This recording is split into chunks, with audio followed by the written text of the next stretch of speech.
نکالیں گے تو صدقہ سے اللہ تعالیٰ رزق میں برکت عطا فرماتے ہیں. نبی علیہ الصلوۃ والسلام نے قسم اٹھا کر حدیث میں یہ بات فرمائی. اگر اللہ کے محبوب ویسے ہی بات کر دیتے تو صادق و امین کی یہ بات سچی تھی، مگر انہوں نے قسم کھا کر فرمایا کہ صدقہ کرنے سے آدمی کے رزق کے اندر کمی نہیں آتی، اللہ تعالیٰ برکت عطا فرما دیتے. تیسری بات، کمزوروں کے اوپر احسان کرنے سے. کوئی ہینڈی کیپڈ ہے، بیوہ ہے، یتیم ہے، مسکین ہے، چھپ کے اس کی مدد کرنا، پتہ ہی نہ چلے. صحابہ کرام کے اندر یہ بڑی صفت تھی کہ وہ ایسے کام کرتے تھے اور کسی کو پتہ بھی نہیں چلنے دیتے تھے. چنانچہ سیدنا عمر رضی اللہ عنہ ایک مرتبہ آئے اور انہوں نے آ کر دیکھا کہ حضرت ابوبکر صدیق رضی اللہ تعالیٰ عنہ نے اپنے کام والی جگہ پر ایک رجسٹر رکھا ہوا ہے اور اس پر لکھا ہے کہ فلاں بندہ معذور ہے، حاجت مند ہے، ضرورت مند ہے، اور اس کی خدمت کون کرے گا. آگے اس کا نام بھی لکھا ہوا ہے. سارا رجسٹر دیکھا تو وہ خانے پر دیکھے. ایک جگہ لکھا تھا کہ یہ بیوہ ہے، بوڑھی ہے، اس کے گھر میں جھاڑو دینا ہے اور پانی بھرنا ہے، مگر آگے اس کے خدمت کرنے والے خانے میں کوئی نام نہیں تھا. انہوں نے رجسٹر دیکھا، انہوں نے نیت کر لی، اچھا بھائی اس کی خدمت میں کر لوں گا. چنانچہ اگلے دن فجر کے بعد اس کے گھر پہنچے، دروازے پہ دستک دی، اماں میں آپ کی خدمت کے لیے آیا ہوں. انہوں نے کہا جی خدمت کرنے والا تو آیا تھا، وہ خدمت کر کے چلا گیا. اچھا چلو میں کل فجر سے پہلے آ جاؤں گا. اگلے دن عمر رضی اللہ تعالیٰ عنہ تہجد پڑھنے کے بعد فجر سے پہلے ہی اس کے دروازے پر پہنچے کہ میں اس کی خدمت کروں گا، جھاڑو دوں گا، اس کا پانی بھر دوں گا. دستک دی، بڑھیا نے کہا جی کہ وہ تو کوئی آیا تھا، پانی بھی بھر گیا، جھاڑو بھی دے گیا. اچھا، وہ بھی عمر بن خطاب تھے. کہنے لگے اچھا پھر میں دیکھتا ہوں. اگلے دن عشاء پڑھ کے وہ راستے میں ایک جگہ چھپ کے بیٹھ گئے. کہنے لگے اب دیکھتا ہوں کون جاتا ہے خدمت کرنے والا.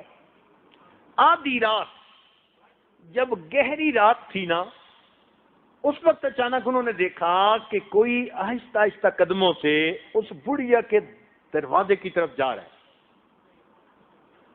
اللہ کھڑے ہو گئے، کہنے لگے من انتا، تو کون ہے؟ یہ پوچھا تو آگے جواب میں امیر المومنین سیدنا صدیق اکبر عنہ کی آواز آئی کہ میں ابو بکر ہوں. امیر المومنین آپ؟ کہ ہاں میں اس بڑھیا کی خدمت میں کرتا تھا اور میں نے اپنا نام لکھنا مناسب نہیں سمجھا تھا، اس لیے تمہیں خانہ خالی نظر آیا، ورنہ اس کا پانی تو میں رات کو آ کے بھر دیتا. اتنے میں انہوں نے کیا دیکھا کہ امیر المومنین کے پاؤں میں جوتی نہیں تھی. تو عمر رضی اللہ عنہ نے پوچھا امیر المومنین رات میں آپ ننگے پاؤں گلیوں میں چل رہے ہیں؟ امیر المومنین نے کہا ہاں، میں جوتا اس لیے نہیں پہنتا، میرے جوتوں کی آواز سے کسی کی نیند میں خلل نہ آ جائے. میرے جوتوں کی آواز سے کسی کی نیند میں خلل نہ آئے. میں رات کو ننگے پاؤں چل کے اس بڑھیا کا پانی بھر دیتا ہوں، اس کے گھر میں جھاڑو دے دیتا ہوں.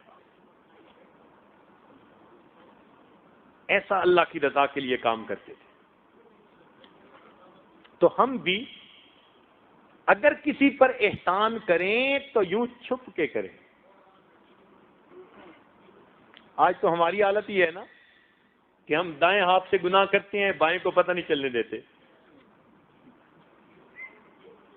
ایسے چھپ کے گناہ کرتے ہیں.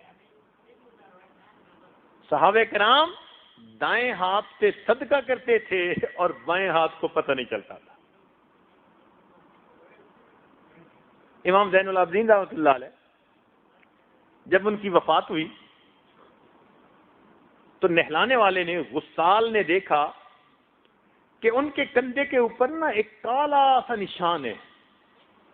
اللہ نے ان کو بڑا خوبصورت جسم دیا تھا، بڑے نازک بدن تھے، اور اللہ رب العزت نے سیمی تن بنایا تھا ان کو.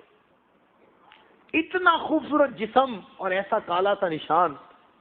تو غسل دینے والا بڑا حیران ہوا، بات سمجھ نہ آئی. تو اس نے پوچھا گھر کے لوگوں سے، بھئی یہ نشان سا کیسا تھا؟ ہمیں بھی نہیں پتا.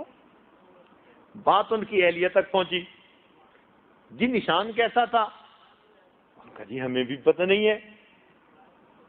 عجیب سی بات. کئی دن گزر گئے. کئی دنوں کے بعد جو بیوائیں تھیں، جو نادار تھے، جو ہینڈی کیپ تھے، ان کے گھروں سے آواز آئی، وہ کہاں گیا جو ہمیں پانی پلایا کرتا تھا؟ تب پتہ چلا کہ رات کے اندھیرے میں پانی کی مشک اپنے کندھے پر لے کر ضرورت مند لوگوں کے گھروں میں پانی بھرا کرتے تھے، اور زندگی میں پتہ ہی نہیں تھا کسی کو کہ آگے بھر جاتا ہے. ان کے مرنے کے بعد پتہ چلا. یہ جو خدمت ہے نا، یہ اللہ تعالیٰ کو بڑی محبوب. چنانچہ ہمارے نقشبند سلسلہ کے بزرگ حضرت خواجہ بہاؤالدین نقشبند بخاری رحمۃ اللہ علیہ، ان کے بارے میں لکھا ہے کہ ایک مرتبہ جا رہے تھے تو انہوں نے قبرستان میں نا ایک زخمی کتے کو دیکھا. زخمی کتے کو دیکھا تو ان کے دل میں بڑا اثر ہوا کہ یہ کتا ہے اور زخمی ہے. تو ان کے پاس جو کچھ پیسہ تھا انہوں نے اس کی مرہم پٹی پہ لگا دیا. اب وہ روزانہ کاروبار کرتے، یعنی مزدوری وغیرہ جو تھی وہ کرتے، کچھ گھر والوں کو دیتے، اور جو بچہ وہ روٹی لے کر اس کتے کو وہیں ڈال آتے جہاں وہ زخمی حالت میں پڑا ہوا تھا. چند دن اس کتے کو وہ کھانا دیتے رہے اور اس کے زخم پہ مرہم لگاتے رہے، حتیٰ کہ وہ کتے کا زخم بھی ٹھیک ہوا اور وہ صحت مند بھی ہو گیا. جب وہ صحت مند ہو کر اس جگہ سے بدل کر جگہ چلا گیا، اللہ نے اس رات ان کو معرفت کا نور عطا کیا اور سلسلہ عالیہ نقشبندیہ کی نسبت کی تفصیلات عطا فرمائی. تو یہ ان کی زندگی کے حالات میں لکھا ہے کہ کتے کی خدمت کرنے پر اللہ نے ان کو اپنی معرفت کا نور عطا فرمایا. تو اگر ہم کسی انسان کی خدمت کریں گے، لیکن اس طرح نہیں کہ زکوٰۃ کا مال اکٹھا کیا، جی میں انڈیا میں 200 بچیوں کی شادی کرواتا ہوں، اور پھر اس کو پبلش بھی کر دیا، اور وہاں جا کر مجمع لگایا. ایک صاحب ملے، وہ ہر سال 300 بچیوں کی شادی کرواتے ہیں. اب یہ ہے تو بہت اچھی بات، مگر انداز کیا کہ وہاں بھی چھپتا ہے ایک رسالہ، سیٹھ صاحب مشہور ہیں، اور وہاں پر پھر لوگ آتے ہیں، اور سیٹھ صاحب، تو کسی نے مجھے بتایا، پھر وہ ملے تو خود ہی کہنے لگے میں 300 بچیوں کی شادی کرواتا ہوں. میں نے ان سے اتنا سوال پوچھا، میں نے کہا آپ کیوں کرواتے ہیں؟ آگے سے کہنے لگے کہ جب شادی کرواتا ہوں نا تو وہ جو لوگ آ کے شکریہ ادا کرتے ہیں بڑا مزہ آتا ہے. اب بتائیے کہ 300 بچیوں کی شادی، زکوٰۃ کا سارا پیسہ لگا دیا، اور اس کا نتیجہ کیا نکلا کہ ریٹرن میں کیا مانگا کہ جی جب وہ بچیوں کے بڑے آ کر شکریہ ادا کرتے ہیں نا جی تو بڑا مزہ آتا ہے. اتنے جتن کاٹنے کا کیا فائدہ ہوا؟ نہیں، دنیا میں نام نہیں چاہیے، دنیا کی ہمیں واہ واہ نہیں چاہیے، ہمیں اللہ کے لیے کام کرنا ہے. تو ایک استغفار کرنا، دوسرا صدقہ کرنا، تیسرا کمزوروں پر احسان کرنا، اور چوتھا تقوی اختیار کرنا. تقوی اختیار کرنے پر اللہ تعالیٰ بندے کے رزق میں برکتیں عطا کر دیتے ہیں. تقوی اور پرہیزگاری، اللہ رب العزت مہربانی فرما دیتے ہیں. اور پانچویں چیز، ہجرت کرنا. ہجرت کرنا یہ بھی رزق کے بڑھنے کا سبب ہے، حدیث پاک میں آتا ہے۔ چنانچہ ایک بندے کا اگر کام ایک جگہ نہیں چل رہا تو یہ بھی ایک ہے کہ وہ اپنی جگہ بدل کے کسی اور جگہ جا کے کام شروع کر دے، اللہ تعالیٰ اس کے لیے ہو سکتا ہے وہاں رزق کھول دے۔ اور ایک آخری بات حدیث پاک میں جو کہی گئی کہ بار بار حج اور عمرہ کرنا یہ بھی بندے کا رزق بڑھنے کا ایک سبب بن جاتا ہے۔ جو آدمی آتا تھا نا جی کہ اللہ کے نبی میرے رزق کی تنگی ہے، نبی علیہ السلام فرماتے اچھا حج کر کے آؤ، حج کر کے آؤ۔ ایک اور بات بھی بتاتے تھے لیکن وہ آپ کو نہیں بتانی، اس کے لیے جوان بھی تیار ہوں گے، بوڑھے بھی تیار ہوں گے۔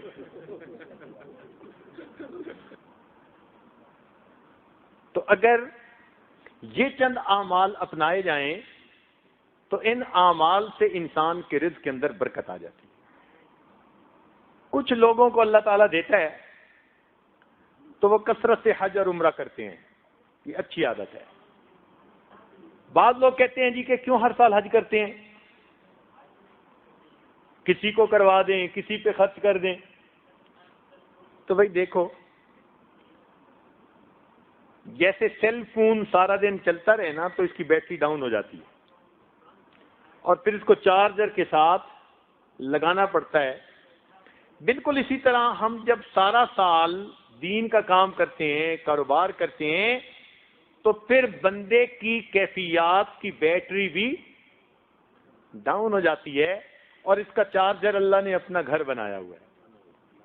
اس لیے جن لوگوں کو اللہ دے، اگر وہ ہر سال اس نیت سے حج یا عمرہ کریں، ہم وہاں جائیں گے اور بیٹری چارج کروا کے آئیں گے اور پھر دین کا کام کریں گے، تو ہر سال حج اور عمرہ کرنا ان کے لیے برکتوں کا سبب بن جائے۔ بھئی بتائیے کہ کپڑا میلا ہو تو پھر واشنگ مشین میں جاتا ہے یا نہیں جاتا؟ واشنگ مشین میں ڈالتے ہیں نا میلے کپڑے کو، ہفتے میں ایک دفعہ میلا ہو تو ایک دفعہ ڈالتے ہیں، روز میلا ہو تو روز ڈال دیتے ہیں، ایسا ہے نا؟ واشنگ مشین میں دھو کے نکال لیتے ہیں۔ اللہ تعالیٰ کی شان، بیت اللہ شریف کے وہاں 7 چکر لگاتے ہیں طواف کے۔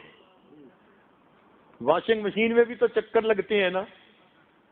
ایسے ہی مجھے تو لگتا ہے کہ جو آدمی اپنے میلے دلوں کے ساتھ اللہ کے گھر جاتا ہے وہ دلوں کے دھونے کی واشنگ مشین ہے، اللہ 7 طواف کے چکر لگا کر دھو کے نکال دیتے ہیں۔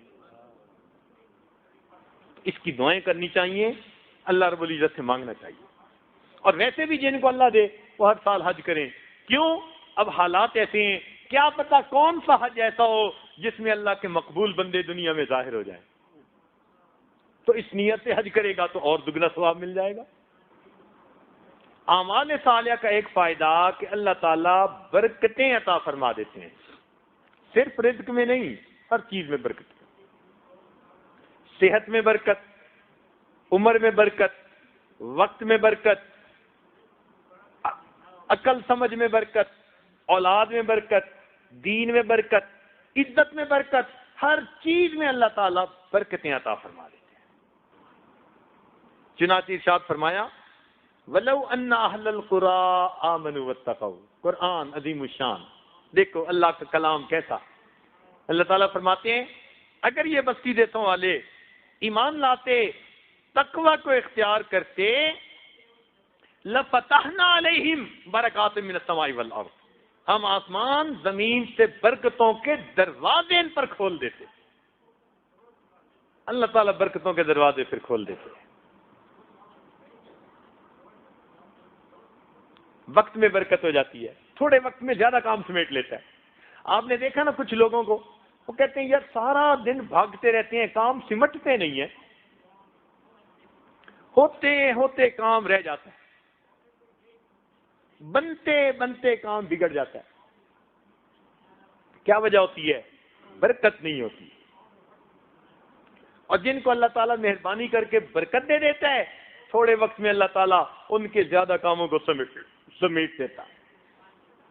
اب دیکھیے ایک بزرگ تھے، وہ کتاب لکھتے تھے، جب فوت ہوئے تو ان کے کتابوں کے جو صفحے تھے ان کی تعداد گنی گئی اور زندگی کے جو دن تھے ان کی تعداد گنی گئی، ہر دن میں 20 صفحے کتاب کے لکھنے ان کے نکلے۔ اب 20 صفحے تو ہم روز پڑھتے نہیں ہیں، 20 صفحے تو ہم پڑھتے نہیں ہیں، اور اگر اس میں سے ان کے پہلے 15 سے 20 سال تعلیم کے نکال دیے جائیں تو یہ 20 کی بجائے بھی 40 بن جائیں گے۔ تو 40 صفحے نئی کتاب کے روز لکھ دینا، اس کا مطلب ہے کئی دن ایسے بھی ہوں گے جب نہیں لکھ سکے ہوں گے، صحت بھی، بیماری بھی، سردی بھی، گرمی بھی، وطن میں بھی، مسافری بھی، 100 قسم کی باتیں ہیں۔ تو اس کا مطلب ہے کہ کبھی اگر نہیں لکھتے ہوں گے تو کسی دن میں 50، 60، 100 بھی لکھتے ہوں گے۔ اللہ تیری شان، ایسا اللہ نے وقت میں برکت عطا فرما دی، تھوڑے وقت میں زیادہ کام کر گئے۔ جیسے نبی علیہ الصلوۃ والسلام کی زندگی میں برکت 10 سال کا تھوڑا سا عرصہ تھا جس میں اللہ رب العزت نے اسلام کو پوری دنیا میں پھیلانے کی توفیق عطا فرما دی۔ حافظے میں برکت، قوت یادداشت میں برکت آ جاتی ہے۔ آج کل اکثر نوجوانوں کو دیکھا، کہتے ہیں جی مجھے بات بھول جاتی ہے، مجھے بات بھول جاتی ہے۔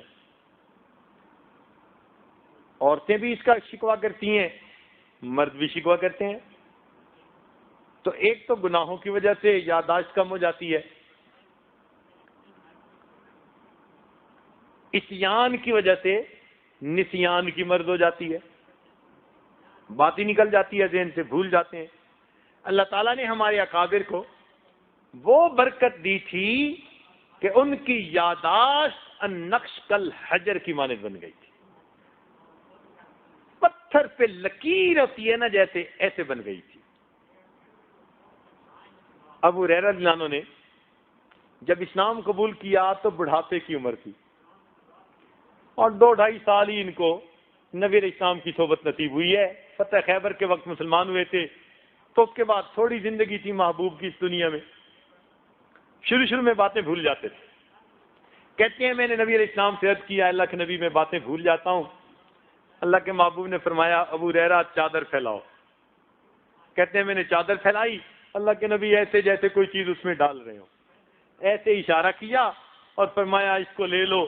میں نے جیسے گٹھڑی باندھ کے اپنے اوپر لے لی۔ اس کے بعد اللہ نے ایسی قوت یادداشت دی کہ میں بھولتا ہی نہیں تھا۔ چنانچہ صحابہ کرام میں سب سے زیادہ حدیث کی روایت انہوں نے کی ہے۔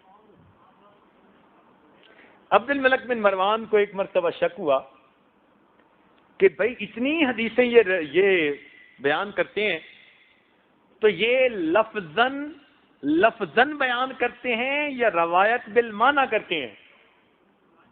روایت بالمعنی کہتے ہیں کہ بھائی مفہوم تو ٹھیک ہو، الفاظ اپنے ہو، اور لفظاً یہ کہ نہیں مفہوم بھی وہی ہو اور نبی علیہ السلام کے ہو بہو الفاظ بھی وہی ہو۔ اس کے دل میں وہم پڑ گیا، اس نے کہا اچھا ان کا جو ہے نا امتحان لیتے ہیں۔ اس نے سیدنا ابو ہریرہ رضی اللہ عنہ کو دعوت دی۔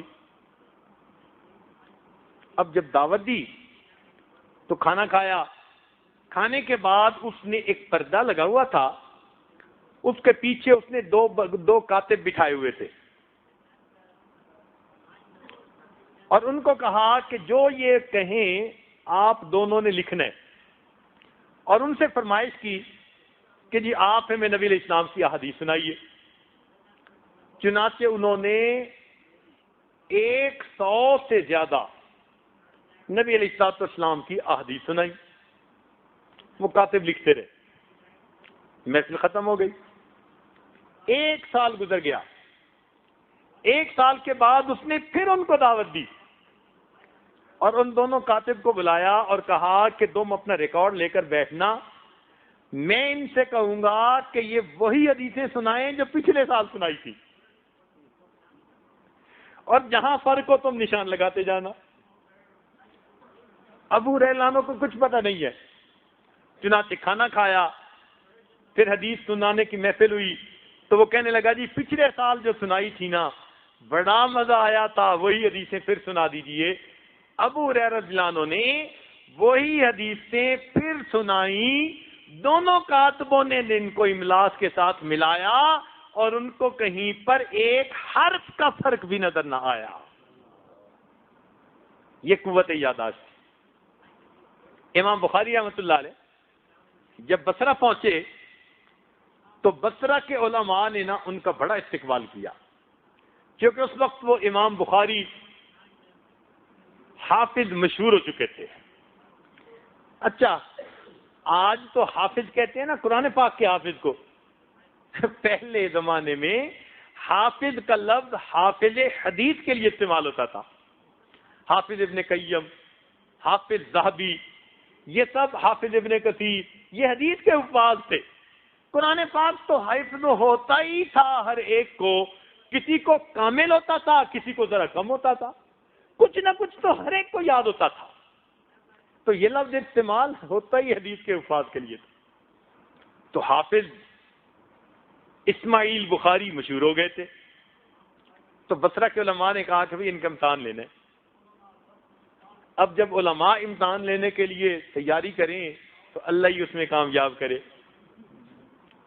انہوں نے ایسا استقبال کیا کہ یوں سمجھیں کہ پورے شہر کے لوگ باہر نکل کر ان کے استقبال کے لیے آئے. بے مثال استقبال کیا. پھر ان کو ایک جگہ بٹھایا تخت پر، اور شہر کے سارے علماء وہاں اکٹھے ہو گئے اور پھر ان کی خوب تعریفیں کی. حافظ الحدیث ہیں اور ایسے ہیں اور ایسے ہیں اور بڑے اچھے ہیں. خوب جب ان کی تعریفیں کر لی تو پھر ان کو کہا جی کہ اب ہمیں بھی اس سے فائدہ دیجیے. اب جب ایک بندے کی اتنی تعریفیں کی ہوں، اتنے ذہین ہیں، اتنے اچھے ہیں، اتنے حافظ ہیں، اتنی حدیثیں جانتے ہیں، تو اس کا دل کرتا ہے نا کہ اب میں اپنے حفظ حدیث ان کو دکھاؤں. تو انہوں نے کیا کیا، 10 بندے چنے ہوئے تھے اور ہر بندے کو 10 حدیثیں جو موضوعات میں سے تھی، بنی ہوئی، گھڑی ہوئی، یا جو صحیح حدیثوں سے اس میں تھوڑا سا فرق تھا، وہ ان کو کہی ہوئی تھی. چنانچہ ایک آدمی کھڑا ہوا، کہنے لگا جی میں نے 10 حدیثیں یاد کی ہیں، اگر یہ اتنے بڑے حافظ الحدیث ہیں تو یہ بتائیں کہ کیا یہ روایت ان تک بھی پہنچی ہے. اب اس نے پہلی حدیث پڑھی. امام بخاری رحمۃ اللہ نے فرمایا اللہ مجھ تک نہیں پہنچی. پھر اس نے دوسری پڑھی، آپ نے فرمایا اللہ مجھ تک نہیں پہنچی. پھر اس نے تیسری پڑھی، لا. 10 پڑھی اور 10 پہ لا. اب دیکھو کیسا پریشر ڈالا انہوں نے کہ بھائی یہ کسی پہ تو ان کا دل کہے گا کہوں ہاں میں نے سنی ہوئی ہے بھائی، جب اتنے بڑے حافظ حدیث ہیں. پھر دوسرا کھڑا ہوا، اس کی 10 حدیثوں پہ لا. پھر تیسرا، پھر چوتھا. 10 بندوں نے 10 حدیثیں پڑھی اور ہر بات پہ انہوں نے لا کہا، نہیں کہا. مجمع حیران بھائی یہ بھی کیسے حافظ حدیث ہیں، ان کو کوئی حدیث پہنچی تو ہے ہی نہیں. جب وہ سب سنا چکے اس وقت امام بخاری رحمۃ اللہ علیہ نے فرمایا کہ سنو، پڑھنے والے نے حدیثوں کو ایسے پڑھا. پھر آپ نے جس بندے نے جو حدیث پڑھی تھی غلطی کے ساتھ، پہلے وہ پڑھی، پھر فرمایا اس میں یہ غلطی ہے، اس کو پھر صحیح حدیث پہنچائی. پھر دوسری غلط پڑھی، پھر صحیح حدیث پہنچائی. 100 کی 100 ترتیب کے ساتھ غلط حدیثیں جو انہوں نے پڑھی تھیں وہ بھی پڑھ کر سنائیں، اور اس کے بدلے جو صحیح حدیثیں تھیں وہ بھی پڑھ کر سنائیں. علماء لکھتے ہیں کہ امام بخاری رحمۃ اللہ علیہ کے لیے 100 حدیثیں سنا دینا تو کوئی بڑی بات نہیں تھی. بڑی بات یہ تھی کہ جس ترتیب سے انہوں نے ایک مرتبہ حدیثیں پڑھ کر سنائیں، ایسی اللہ نے یادداشت دی تھی، ایک دفعہ سن کر وہ ترتیب یاد رہی اور وہ حدیثیں بھی یاد ہو گئی. ایسی ذہانت تھی. چنانچہ ایک محدث تھے ابو زرع، ان کو لاکھوں حدیثیں یاد تھی، لاکھ حدیثیں یاد تھی.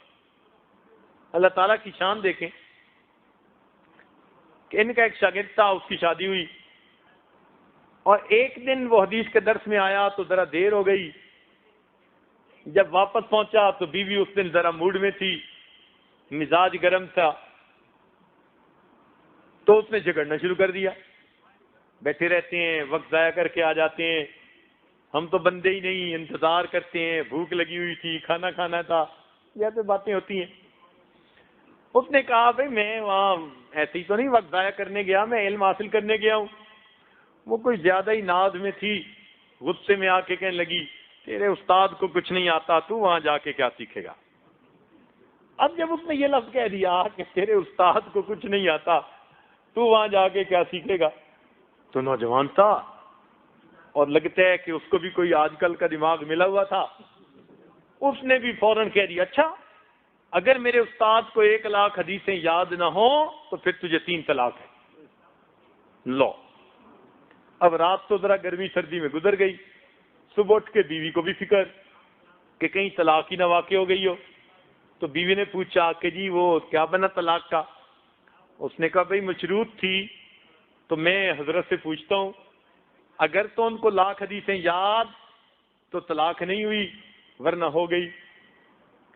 اب وہ پہنچا اپنے استاد کے پاس، ان کو بتایا کہ حضرت بس مجھ سے غصے میں یہ بات ہو گئی، اب بتائیں کہ میری بیوی کو طلاق واقع ہوئی یا نہیں ہوئی؟ آپ کو 1,00,000 حدیثیں یاد ہیں یا ایسے ہی میں نے بات کر دی؟ تو امام ابو زرع مسکرائے اور فرمانے لگے جاؤ میاں بیوی کی طرح زندگی گزارو، 1,00,000 حدیثیں مجھے اس طرح یاد ہیں جس طرح لوگوں کو سورہ فاتحہ یاد ہوتی ہے۔ 1,00,000 حدیثیں مجھے اس طرح یاد ہیں جس طرح لوگوں کو سورہ فاتحہ یاد ہوتی ہے۔ کہتے ہیں کہ ان کو 2,00,000 حدیثیں یاد تھی، صرف قرات سے متعلقہ 40,000 حدیثیں یاد تھی، صرف قرات سے متعلقہ۔ اللہ، تو دیکھیے پھر اللہ تعالیٰ نے ان کو کیسی ذہانت دی تھی۔ یہ تقوی کی وجہ سے، نیکی کی وجہ سے ہوتا ہے۔ اللہ رب العزت بندے کو پھر ایسی فوٹوگرافک میموری عطا فرما دیتے ہیں۔ اور جب انسان گناہ کرتا ہے تو پھر اللہ تعالیٰ مت بھی مار دیتے ہیں، ذہانت چھین بھی لیتے ہیں۔ یہ برکت اللہ تعالیٰ گھر میں بھی دیتے ہیں، کاروبار میں بھی دیتے ہیں، اولاد میں بھی دیتے ہیں۔ اولاد میں برکت کا کیا مطلب؟ کہ اولاد آنکھوں کی ٹھنڈک بن جاتی ہے، نیک بنتی ہے، محنتی بنتی ہے، بندے کا دل خوش ہوتا ہے اولاد کو دیکھ کے۔ کاروبار کا کیا مطلب؟ یہ نہیں کہ وہ کروڑوں پتی بن جاتا ہے، مطلب یہ ہوتا ہے کہ جتنا کام کرتا ہے اس کی ضروریات پوری ہوتی ہیں، اس نے کسی کا دینا نہیں ہوتا، پریشانی نہیں ہوتی۔ یہ کاروبار کی برکت ہے۔ اچھا آگے، چونکہ فائدے تو بہت ہیں اور آج وقت بھی کافی ہو چکا، لہذا اب آگے کچھ فائدے ویسے ہی گن دیتے ہیں۔ اب ان کی مثالیں تو آپ کچھ پہلے سے جانتے ہوں گے، کچھ علماء سے پوچھ لیں گے۔ تیسرا یہ کہ اس نیکی کے عمل کی وجہ سے اللہ تعالیٰ اس کی پریشانیوں کا ازالہ فرما دیتے ہیں۔ چنانچہ آپ دیکھیں گے نا اللہ والوں کو، تو ان کے اندر بے چینی نہیں ہوگی، کوئی پریشانی آئے گی بھی نا تو ان کو بے چین نہیں کرے گی۔ اللہ تعالیٰ کام سنوار دیا کرتے ہیں، کوئی بھی مصیبت میں پھنسیں اللہ تعالیٰ اس میں سے راستہ نکال دیتے ہیں۔ قرآن مجید میں اللہ تعالیٰ فرماتے ہیں وَمَن يَتَّقِ اللَّهَ يَجْعَل لَّهُ مَخْرَجًا وَيَرْزُقْهُ مِنْ حَيْثُ لَا يَحْتَسِبُ، اللہ تعالیٰ اس کے لیے راستہ نکال دیتے ہیں، ایسی طرف سے رزق دیتے ہیں جس کا اس کو گمان بھی نہیں ہوتا، ایسی طرف سے رزق دے دیتے ہیں۔ اللہ اکبر۔ حضرت تھانوی رحمۃ اللہ نے ایک واقعہ لکھا ہے کہ چند بھائی تھے، ان کے والدین بوڑھے ہو گئے،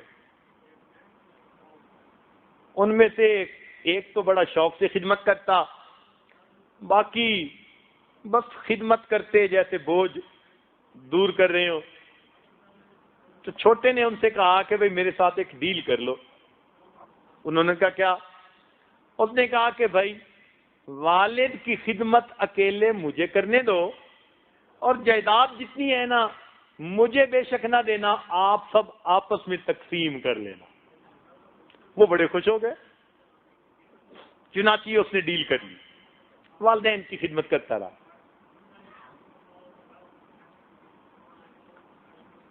والدین آخر دنیا سے چلے گئے. اب اس کو رزق کی کافی پریشانی رہتی تھی. ایک دن اس نے خواب دیکھا کہ کوئی کہنے والا کہہ رہا ہے فلاں پتھر کے نیچے 3 دینار ہیں، آپ جاؤ تو ان کو 30 دینار ہیں، جاؤ لے لو. اس نے پوچھا ان میں برکت ہے؟ کیونکہ اس کی ماں ہمیشہ اس کو دعا دیتی تھی اللہ اس کو برکت والا رزق عطا فرما. تو اس کو بات یاد رہ گئی تھی کہ میری امی مجھے دعا دیتی تھی. اس نے کہا برکت ہے، اس نے کہا برکت نہیں ہے. اس نے کہتے میں نہیں لیتا. آنکھ کھل گئی. صبح اٹھے تو اس نے خواب بیوی کو سنایا. اب بیویاں تو ماشاءاللہ اللہ کی ولیاں ہوتی ہیں.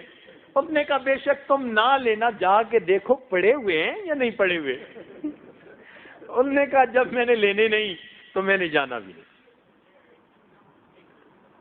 خیر اگلی دفعہ اس نے پھر خواب دیکھا. کسی نے کہا بھائی اگر تم جاؤ تو تمہیں 20 دینار رہ گئے وہاں، وہ تمہیں مل جائیں گے. انہوں نے کہا برکت ہے؟ انہوں نے برکت نہیں، کہتا نہیں میں لیتا. اگلے دن بیوی کو کہا تو بیوی نے کہا دیکھو میں نے کہتی تھی کہ کل ہی لے لیتے، چلو آج ہی جا کے لے آؤ، 30 نہ صحیح تو 20 صحیح. انہوں نے کہا میں نہیں جاتا، برکت نہیں. چنانچہ اگلے دن 10 ہو گئے. حتیٰ کہ اس سے اگلے دن اس کو خواب آیا کہ بھئی اس کے نیچے 1 دینار ہے، اگر چاہو تو لے لو. اس نے کہا برکت ہے یا نہیں؟ اس نے کہا ہاں اس دینار میں برکت ہے. یہ اٹھا، اس نے بیوی کو بتایا کہ میں جا رہا ہوں لینے کے لیے. بیوی نے کہا 40 یا 30 چھوڑ دیے، 1 لینے جا رہا ہے، یہ بھی کوئی عقل مندی ہے والا. خیر وہ گیا اور اس نے 1 دینار لے لیا. اب جب راستے میں لا رہا تھا تو اس کو خیال آیا کہ بیوی تو غصے ہو رہی تھی کہ تم نے نقصان کر لیا اور یہ ہے اور وہ ہے، چلو بھائی مچھلی لے چلتے ہیں تو بیوی کو آج دیں گے، وہ پکائے گی تو خوش ہو جائے گی. اس نے راستے سے مچھلی خریدی. حضرت لکھتے ہیں کہ جب وہ مچھلی لے کے گھر آیا تو کچھ بچے ہوئے پیسے بھی دے دیے بیوی کو اور مچھلی بھی دے دی کہ بھائی پکاؤ اور کھاؤ آج. اس کی بیوی نے جب مچھلی کو کاٹا تو اس کے اندر ایک قیمتی ہیرا موجود تھا.